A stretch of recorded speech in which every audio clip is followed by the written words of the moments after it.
everybody. Welcome back to Unit 4 of the OpenStax 2E Psychology PowerPoint / textbook. My name is Prescott. I'm here at PsychSync, Sync Psychology, and today we're going to be continuing from where we left off about basically sleep, the different effects that sleep has on us, what sleep deprivation has on us. That's kind of what we went through last video. And in this video, we're going to be focusing on brainwaves during sleep, different brainwaves, and all about that. So without further ado, let's get started. So, like I said, brainwaves during sleep.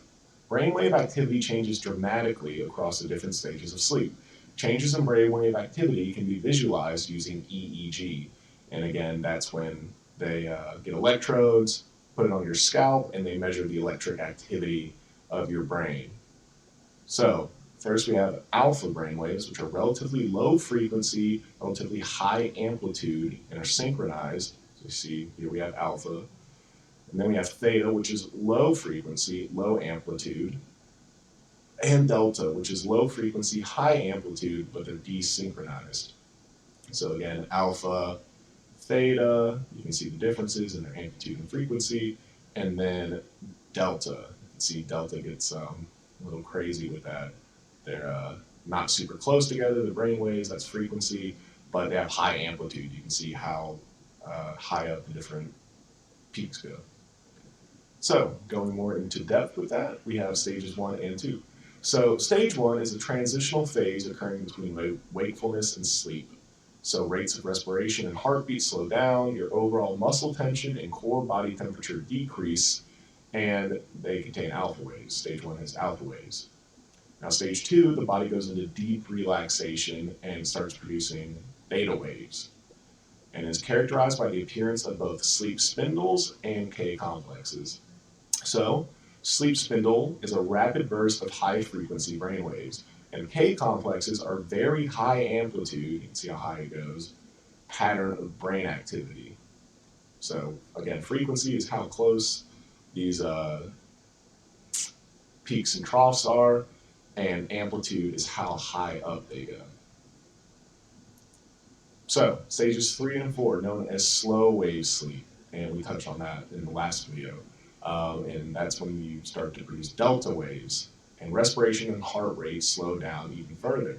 So figure A, you can see these are delta waves, and then figure B, you see the slow wave stage 3 and 4 sleep.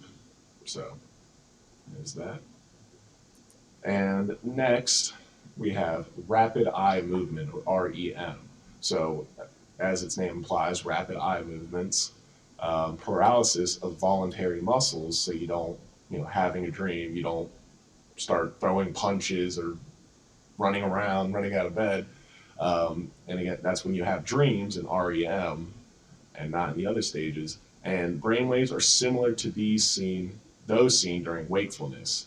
So here, figure A, a period of rapid eye movement is marked by the short red line segment, which looks very similar to the brainwave seen in figure B during wakefulness. So you can see here's the REM brainwaves, and then when you're awake, here are the brainwaves there. So you can see how, if you look closely, you can see how similar the two are to each other compared to stage 1, stage 2, stage 3, and 4 brainwaves look very dissimilar to the awake ones. So next we have hypnogram of sleep stages. So a hypnogram is a diagram of the stages of sleep as they occur during a period of sleep. This hypnogram illustrates how an individual moves through the various stages of sleep. So you can see the hours of sleep they get, and then the corresponding stages with that. So it's very interesting. I actually didn't know about hypnograms, so I just learned something new. Now dreams. There are many theories on the meaning of dreams that vary across different cultures and periods of time. So Sigmund Freud, a member back in Unit 1, we briefly touched on his psychoanalysis of dreams, so it's a little throwback to that, but he saw dreams as a way to gain access to the unconscious, again, psychoanalysis. So two of his ideas were manifest content, or the actual content of the dream, and then the latent content, or the hidden meaning of the dream. So manifest content would be, you're at a park playing with a dog. That's what's actually happening in the dream. But then the latent content would be like, oh, what's the hidden meaning of that? What's your unconscious trying to tell you? Now, Carl Jung believed that dreams allowed us to tap into the collective unconsciousness. So collective unconsciousness is a theoretical repository of information shared by all people across cultures. And he believed that certain symbols in dreams reflected universal archetypes, which is really interesting idea that we have this kind of unconscious hive mind. So, or not hive mind, but just, yeah, what it says, that certain symbols are universal archetypes, even across cultures. Next, we have research.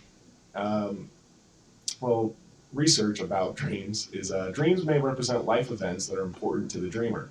Dreaming may represent a state of proto-consciousness or a virtual reality in the mind that helps a person during consciousness. So, lucid dreams. Certain aspects of wakefulness are maintained during a dreaming state.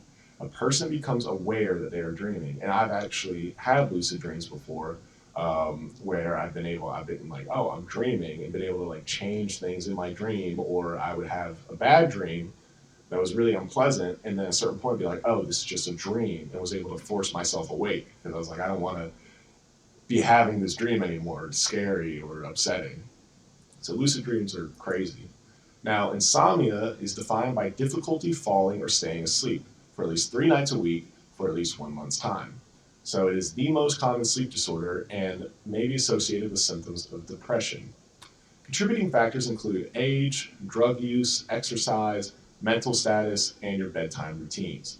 Now, treatment for insomnia includes stress management techniques, changes in problematic behaviors that can contribute to insomnia, and cognitive behavioral therapy, or CBT, which focuses on cognitive processes and problem behaviors. So that's insomnia. Next, we have parasomnia. So parasomnias involve unwanted motor behavior / experiences throughout the sleep cycle. They include sleepwalking, which usually occurs during slow wave sleep. REM sleep behavior disorder occurs when the muscle paralysis associated with REM sleep does not occur. It includes high levels of physical activity during REM sleep and is often treated with clonazepam, an anti-anxiety medication. And earlier, I've mentioned how REM is important, that those muscles get shut down because, again, you don't want to be having high levels of physical activity. You don't want to be hurting yourself in your sleep because you're having a dream where you're doing something very energetic. That's not good.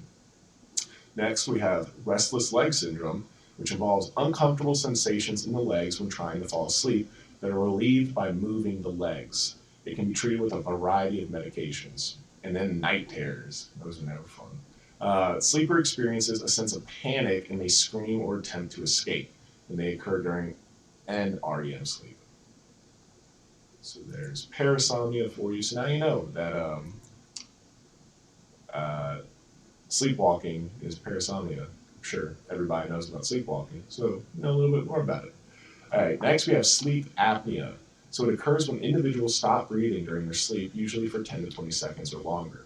So it causes repeated disruptions in sleep and lead to increased levels of fatigue. Common in people that are overweight, and there are 2 types. Obstructive is when the airway becomes blocked and air is prevented from entering the lungs, and central is when the CNS fails to initiate breaths.